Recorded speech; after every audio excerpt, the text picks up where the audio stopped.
And everything is an accusation against the cross. And so like when we do demonic exorcisms, right, people are like, oh, my sin is such a problem. It's like, your sin's really not that big. And they're like, what? It's like, what do you mean my sin's not a problem? It's like, it is, but like, I'm not trying to justify sin at all, by no means, right? Paul says by no means, right? Where grace abounds, where sin abounds, grace abounds that much more, but by no means should you sin that grace would abound.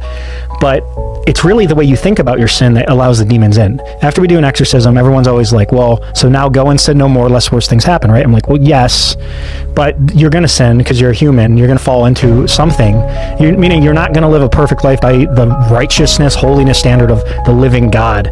You're not going to be God from here on out, right? At one point between now and your death, you're going to screw up once, right? And when that happens, the devil will try to convince you about a false truth about the sin. And if you believe that belief about the sin, then you're opening a door.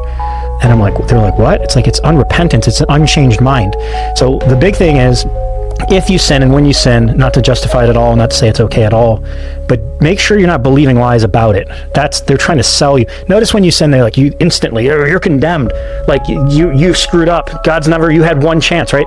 And so the Bible has this like cloak of invisibility with your sin where God doesn't even see it. And it says it's for his sake that he doesn't have to look upon it, right? It says there's no condemnation for those who are in Christ. And so once you accept that, all things are permissible, but not all things are beneficial, right? Once you accept that, and you step into, how does my friend Lucas say it?